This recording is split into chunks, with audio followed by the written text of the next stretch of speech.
place in all of the 33 of the 34 provinces. I see. So there's a shadow of Taliban government, which is to say they collect taxes, you know. Oh, I see. So the they shadow, settle disputes. So, but also they have enough money, you know, through some of it is, I'm sure, drug money. Some of it is just trade and commerce. Some of it is taxes. Some of it is volunteer contributions. A lot of money is given to the Taliban from the Middle East individuals, the the Gulf states. Governments, I see. Which is to say that because they're self-sufficient and self-sustaining, that they can go on for 100 years. They don't need anybody. You know, they get their own training, they raise their own money, and they get the support of the population. Otherwise, the population would inform of them, which is very, very important, because if the Taliban, quote, unquote, Taliban, were sort of an imposition or truly burdensome on the population would inform of them, but it rarely happens. I see. Except for the spies, you know, and informants. So I understand, this is something that people, I'm sure, don't know, because it doesn't appear on the media how the opposition is a lot of foreigners really don't understand the Afghan situation. It's very, very complex. A lot of the media people don't understand the difference between Talib and Taliban. Taliban is plural, Talib is a singular, and they keep referring to them both. Let alone, you know, the sort of ethnic intricacies, the religious sectarian intricacies, old conflicts, new conflicts, how mainstream has been marginalized. I mean, it's very, very complicated. Complex, I can imagine. You know, it's not very, very simple. It's not just the good people from the West trying to reform and change the bad people of the Taliban. I hope it has been changed. We have a caller on the line, Jimmie Smith. Go ahead if we can hear you. Hello? Go ahead. Yes, good evening. Good evening. Yeah. Do you have a question? I've been waiting to talk to you for a long time about, I had a couple questions and I had a comment. Yes. Hello? Yes, go ahead. We can hear you. The first question was, how likely is the Taliban to be separated from Al-Qaeda? Do they think like each other? And is there any way to persuade certain elements of the Taliban to come over? That would be the first question. The second question would be Pakistan. You guys didn't talk about Pakistan and their role, because they have a role here. I think that in the 1960s, it was the war, the Civil War, the Northern Alliance. Bin Laden took people to Pakistan and he got his services going. And there's a lot about that, but if they would just get off the Pakistani border and take care of the tribal lands, but they're so worried about India. And the last question is, I've been trying to study Arabic, and I want to know if this is right. Kaifa halik, min waynanta. Okay. And I'll take my answer offline, please. Okay. Well, thank you very much. Good questions. The Qaeda, as I said, Qaeda means base in Arabic. And it's a movement, in a way, that was founded by Bin Laden and al-Zawahiri, his assistant, and his colleagues. Qaeda consists essentially of Arabs from all over the Arab world, Saudi Arabia all the way to Somalia and so forth. The Taliban are exclusively Pashtuns. Talib means seeker of knowledge. Taliban is the plural, meaning, you know, seekers of knowledge.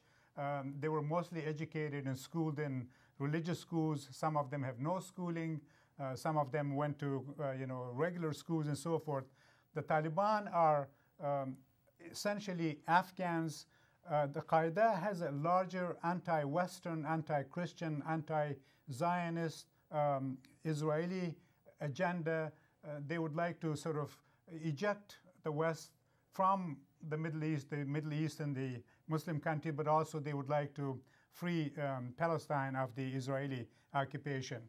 The Taliban, as I said earlier, the Taliban have no global agenda. They have nothing against. In fact, the U.S. and the Taliban came very close to establishing diplomatic relations, because the Taliban, remember, the Taliban came into being in 1994 because the Mujahideen that we had trained and funded could not come to an agreement amongst themselves. They were waging a civil war amongst themselves in Afghanistan.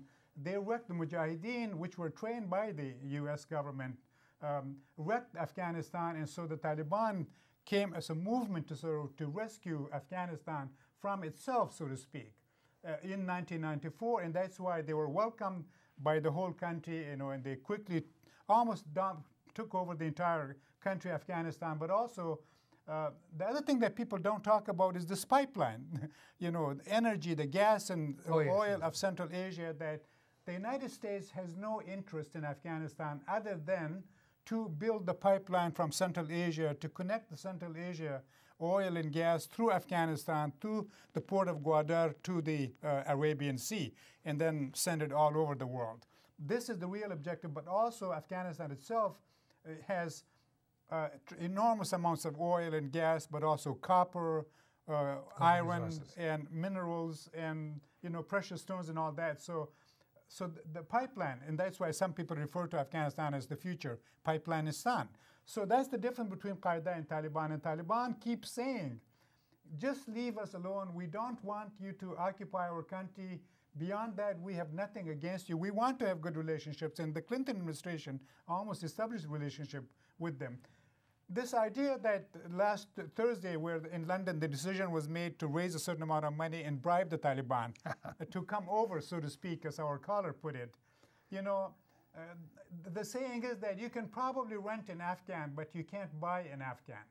You know, the Taliban keep saying, we're not fighting for money or power or anything else. We're fighting to free our country from occupation and war and savagery. So instead of paying some Taliban to come over, so to speak, and they can fight the other, why not try to embark on a policy to harmonize all of the people, to develop the country, you know, instead of pitting this group against that group.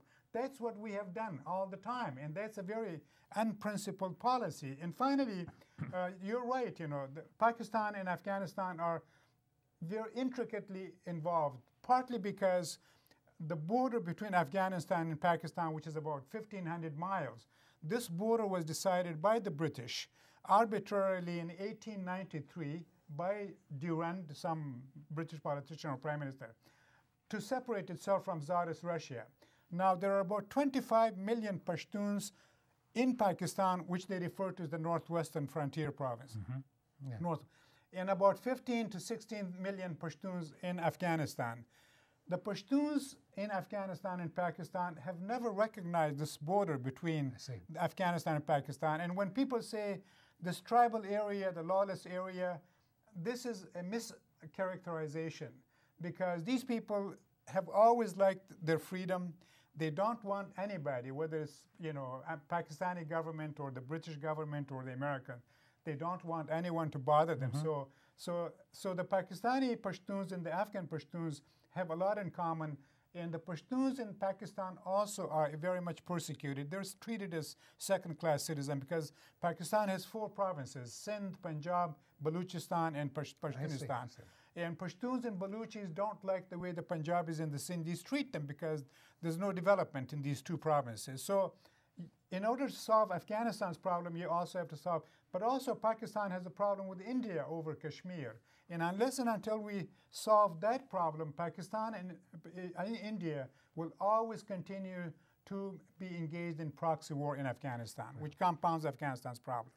So it's a so complex. So well, it's complex, but it can be simplified. It can be simplified. Yeah. When I heard you saying that the real reason for the occupation is the pipeline, it would seem the conclusion, the logical conclusion would be to say it was so far has been a very, very costly pipeline. Yes. Because of all the, apart from all the deaths and everything else.